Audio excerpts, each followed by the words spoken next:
क्या कर रहे थे हम लोग? वही जो करते कहते और सुनते चले आ रहे हैं कि जब वक्त होता है तो एहसास नहीं होता, और जब एहसास होता है तो वक्त नहीं होता।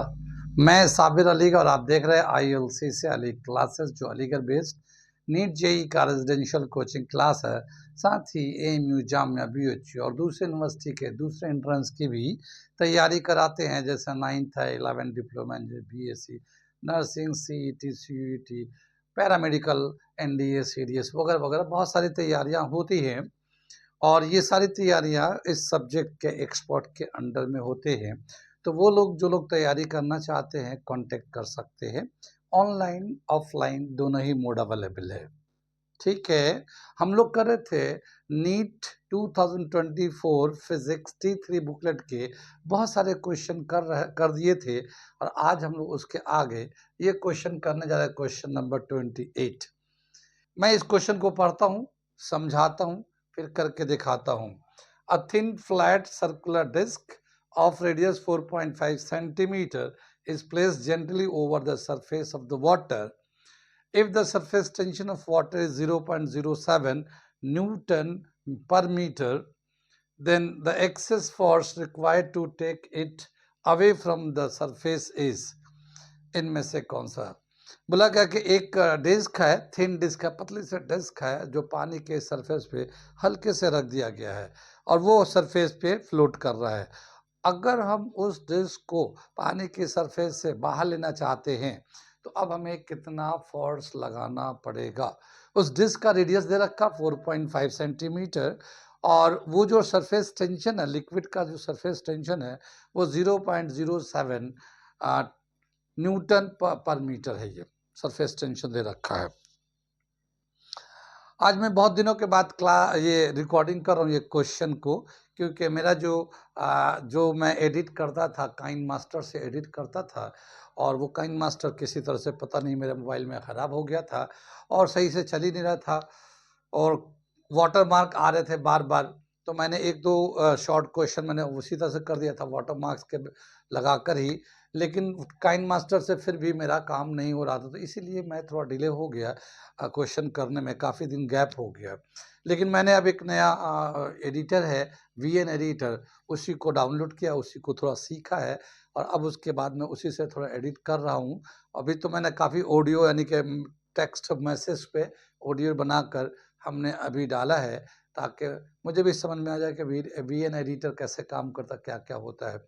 बहरहाल थोड़ा सा इतना हो गया कि मैं उसको एडिट कर सकता हूँ, तो अब मैं उम्मीद है कि मैं कंटिन्यू क्वेश्चन को करता रहूं, रोज ही मेरा वीडियो आता रहेगा।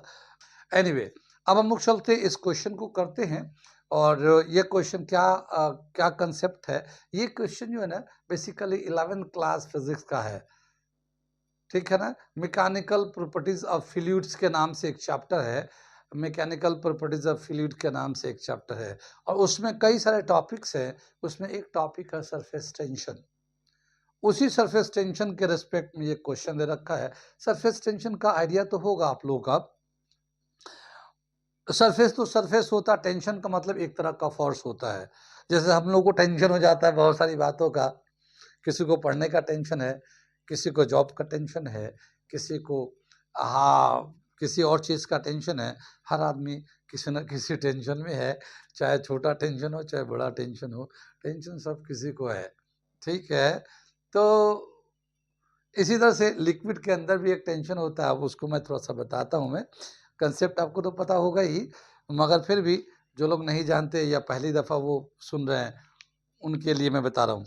क्या होता है कि जैसे वाटर होता है, तो वाटर एक लिक्विड है, और वाटर के जो मॉलिक्यूल्स होते हैं, आप लोग तो जानते ही वाटर का मॉलिक्यूल्स का फॉर्मूला होता है ये H2O। ठीक है, और ये इसका जब स्ट्रक्चर पढ़ेंगे हम लोग, तो कुछ इस तरह से हाइड्रोजन का आयंस होता है, ये हाइड्रोजन पॉजिटिव आयंस होता है, और यहाँ डेल्टा नेगेटिव आयन होता है। तो ये एक वाटर जो है ना, एक आयनिक कंपाउंड होता है। आयनिक यानी पोलर कंपाउंड होता है, और जब ये पोलर कंपाउंड होता है तो वाटर का एक मॉलिक्यूल दूसरे मॉलिक्यूल को अट्रैक्ट करता है। इसी वजह से वाटर जो है लिक्विड के फॉर्म में होता है। इस अट्रैक्शन की वजह से, इस अट्रैक्शन की वजह से सारे मॉलिक्यूल्स वाटर के लिक्विड के फॉर्म में होता है। जब हम लोग इतना हीट देते हैं कि ये अट्रैक्शन ख़त्म हो जाए, तो ये वेपर में कन्वर्ट हो जाता है। जानते हैं हम लोग ये सब चीज़ें। तो क्या बताया कि जो वाटर के जो मॉलिक्यूल्स हैं एक दूसरे को अट्रैक्ट करते रहते हैं, इस अट्रैक्टिव फोर्स को हम बोलते हैं कोहेसिव फोर्स। को सेम को जैसे हम बोलते हैं ना कोएड क्लास स्कूल में पढ़ते हैं, यानी कि बॉय एंड गर्ल्स एक साथ पढ़ते हैं। तो कोहेसिव का मतलब एक ही तरह के मॉलिक्यूल के बीच में जो आपस में इंटरेक्शन होता है, जो आपस में फोर्स होता है, उसको हम लोग बोलते हैं cohesive force. Same types of molecule के बीच में जो फोर्स होता है, उसको हम लोग कोहेसिव फोर्स बोलते हैं। डिफरेंट मॉलिक्यूल के बीच में, डिफरेंट टाइप्स के मॉलिक्यूल के बीच में जो फोर्स होता है, उसको एडहेसिव फोर्स बोलते हैं। जैसे हम पानी लेके दीवार पे फेंक दिया, तो दीवार भीग गया। दीवार भीगा कैसे वो? ये जो वाटर के जो मॉलिक्यूल्स हैं और ये वॉल पे जो दीवार पे जो चूना लगा हुआ किसी भी तरह का, वो अलग मटेरियल है चूना, और ये पानी अलग है। दोनों जब एक दूसरे से आते हैं तो दोनों एक दूसरे को अट्रैक्टिव फोर्स की वजह से बांध लेते हैं। फिर दीवार पानी जो है ना दीवार पे रुक जाता है, चिपक जाता है। वो बोलते हैं कि दीवार भिगा दिया। हम लोग बोलते हैं ना दीवार भिगा दिया, दीवार पे पानी फेंक दिया। लेकिन वो बेसिकली क्या है, वो एक एडहेसिव फोर्स अडहेर हो गया है। जैसे हम लोग बहुत सारी चीज़ों को देखते हैं, हम लोग पेपर को चिपकाने के लिए हम लोग फेविक्विक यूज़ करते हैं। तो फेविक्विक बेसिकली एक एडहेसिव मटेरियल है जो दो चीज़ों को जोड़ देता है। ऐसे जोड़ने के बहुत सारे मटेरियल आजकल आ रहे हैं मार्केट में, फेविकोल के अलावा फेविक्विक आता है और भी बहुत सारी चीज़ें आते हैं। तो जो दो डिफरेंट टाइप के सब्सटेंस को या दो डिफरेंट टाइप्स के मटेरियल के बीच में जो फोर्स होता है, उसको हम बोलते हैं adhesive force. Adhesive force, force between two different types of material. दो अलग अलग टाइप के चीज़ों में जो फोर्स होता है एडहेसिव फोर्स होता है। ठीक है। अब क्या होता है कि अगर हम लोग कोई लिक्विड लेते हैं, जैसे वाटर लिया हम लोगों ने, एक कंटेनर में वाटर लेते हैं हम लोग। तो ये हमारा एक कंटेनर है, इसमें वाटर ले लेते हैं। ठीक है ना।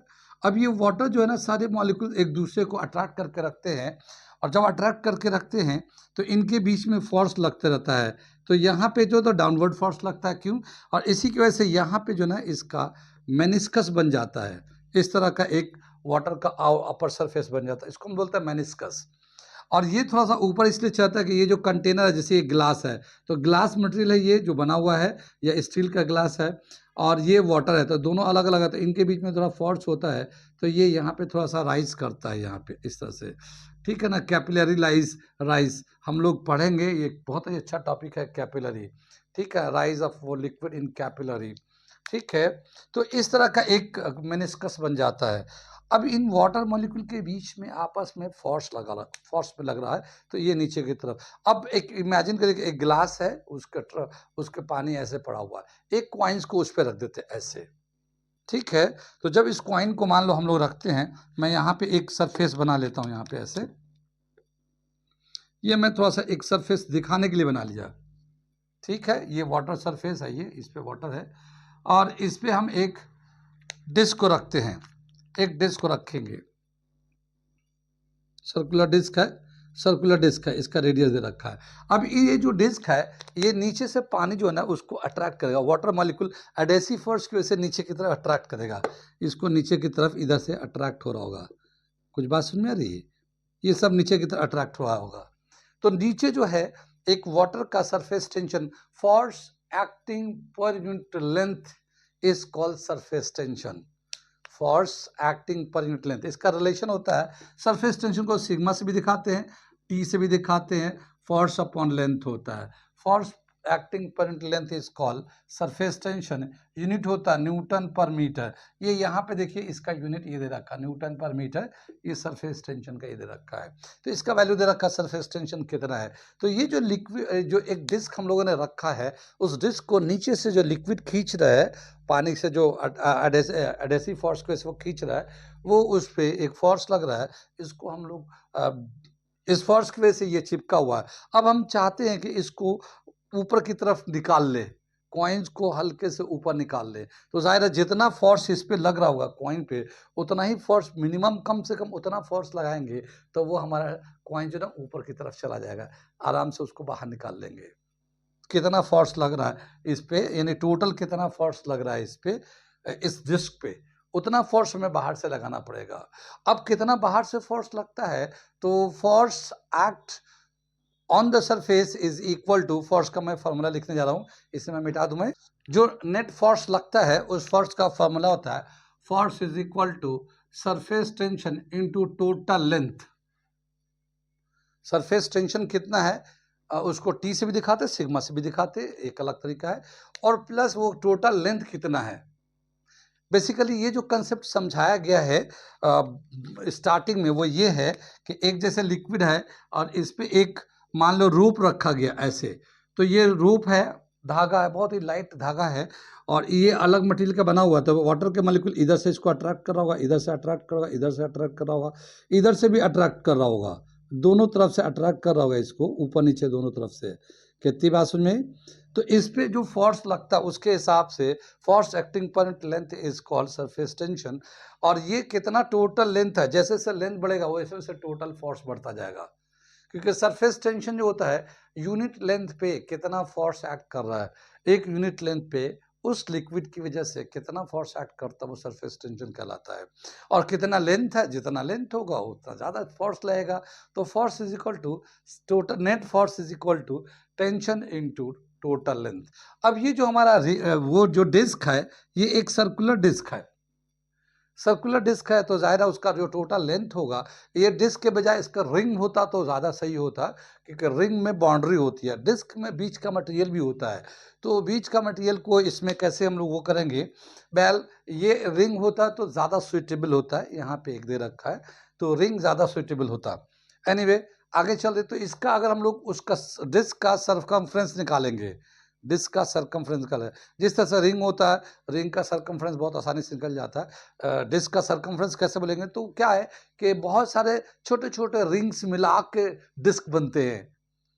मोमेंट ऑफ रोटेशनल मोशन में, मोमेंट ऑफ इनर्शिया में हम लोगों ने पढ़ाया है, आपने पढ़ा भी होगा कि एक डिस्क जो होता है बहुत सारे छोटे छोटे छोटे से बड़े रिंग को मिलाते हैं तो एक डिस्क बनता है। तो हर रिंग जो है अपना उसका लेंथ होगा। एनीवे जो मैक्सिमम लेंथ होगा डिस्क अगर लेते हैं तो जो सबसे बड़ा लेंथ होगा वो उसको लेंगे हम लोग। अब यहाँ पे जो लेंथ होगा वो सरकमफ्रेंस के बराबर होगा, और सरकमफ्रेंस का फॉर्मूला था 2πr।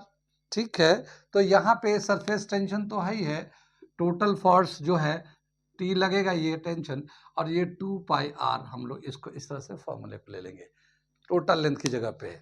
ठीक, रिंग का लेंगे इसको। यहाँ पे जो सरफेस टेंशन दे रखा है, इसका जो वैल्यू दे रखा है वो हमारा कितना दे रखा है, हमारा वैल्यू इसका ये 0.07, ये 2 हो गया, ये π22/7 हो गया, और ये r है 4.5, ये सेंटीमीटर में दे रखा है लेकिन, और यहाँ पे जो है ये न्यूटन मीटर, ये ऐसा यूनिट में है, तो हम लोग ऐसा यूनिट में कन्वर्ट कर देते हैं इसको, 100 से डिवाइड कर सेंटीमीटर को मीटर में कन्वर्ट कर दिया। कितनी बात सुन में, यहाँ तक पॉइंट समझ में आ गया। इसको अगर हम लोग सिंप्लीफाई करते हैं तो ये 7/100 ये नीचे आ जाएगा, यहाँ पे ये 2 × 22/7, और ये 45/1000 कर लेते हैं, क्योंकि 100 तो था ही था, डेसिमल की वजह से एक जीरो नीचे आ गया।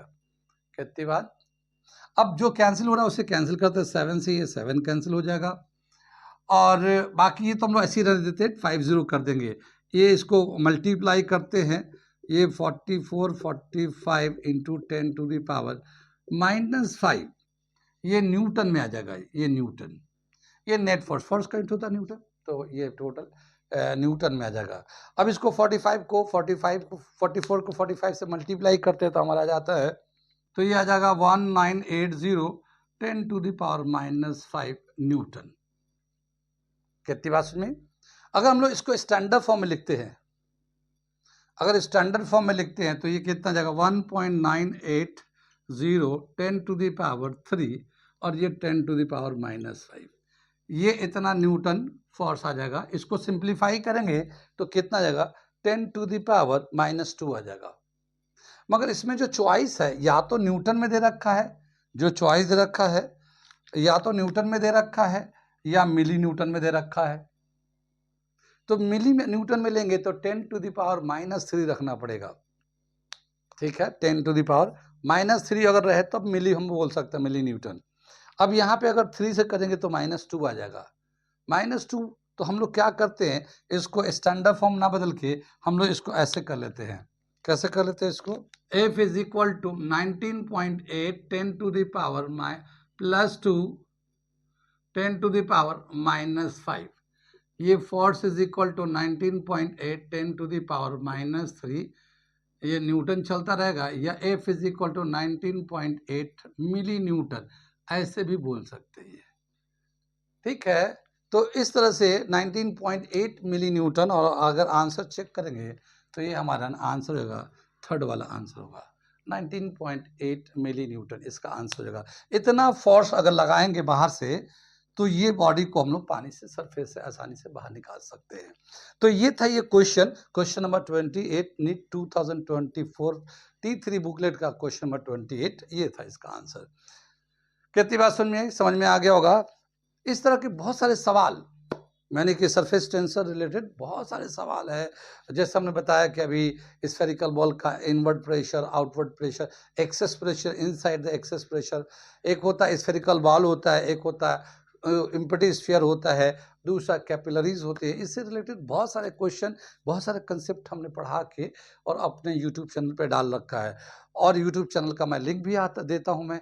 तो वो लोग जो लोग चाहते हैं, वो लोग जो लोग नीट जेई की तैयारी कर रहे हैं, जो 11 12 या ड्रॉपर है, वो हमारे चैनल को सब्सक्राइब करके फ़ौरन जाके वहाँ से देखें, और भी अच्छे अच्छे क्वेश्चन उसमें जो है ना, मैंने बहुत आसान क्वेश्चन नहीं दे रखा कि बहुत इजी क्वेश्चन, ऐसा क्वेश्चन दिया जिसपे एक लॉजिक समझ में आए कि ये क्वेश्चन में क्या चीज़ हमें समझना था। फॉर्मूला वही रहेगा, लेकिन उसमें एक नई चीज़ है जिसको आपको समझना था। तो ऐसे सवाल हमने करके रखा है। तो उन बच्चों को जो लोग कंपटीशन की तैयारी कर रहे हैं, वो हमारे चैनल को सब्सक्राइब कर ले, ताकि उनको तैयारी में आसानी मिल सके। साथ ही जो बच्चे 8 9 10th में हैं, वो अभी से करके रखें, ताकि वो उनको तैयारी में भी हेल्प मिलेगी। साथ ही मैं इन्फॉर्मेशन भी देता हूँ कंपटीशन से, नीट जेई और भी बहुत सारी चीज़ों के रिलेटेड इन्फॉर्मेशन देते रहता हूँ। तो आप अपने आप को अपडेट रखेंगे सारे इन्फॉर्मेशन से, साथ ही कंटेंट से भी, तो वो तैयारी में आपको ईजी रहेगा। और अगर ऐसा करते हैं तो आप 9th क्लास से, 8 9 से ही आपकी तैयारी नीट जेई की हो जाएगी शुरू। थोड़े थोड़े अभी से करना शुरू कर देंगे, नहीं तो क्या होगा, बाद में जब 11 12 में करना शुरू करेंगे तो आपको 2 साल तो 11 12 में लग जाएंगे, बाकी उसके बाद फिर ड्रॉप करने पड़ेंगे, क्योंकि उतना कंटेंट होगा नहीं। तो बहुत सारी चीज़ें हैं, मैं समझाते रहता हूँ, काउंसलिंग भी करता रहता हूँ। तो अगर आप चाहते हैं कि अपने 2 साल के करियर, 2 साल में ही आप अपने पहली दफ़ा में एक गवर्नमेंट कॉलेज में चले जाएँ, एडमिशन ले लें नीट जेई के लिए, नीट के लिए स्पेशली, तो आप हमारे चैनल को ज़रूर सब्सक्राइब कर लें, वरना फिर आपको अफ़सोस रह जाएगा कि जब वक्त होता है तो एहसास नहीं होता, और जब एहसास होता है तो वक्त नहीं होता। ओके, मिलेंगे अगले वीडियो में अगले क्वेश्चन के लिए। तब तक के लिए आप इसे देखें और जाके करें तैयारी। Thank you.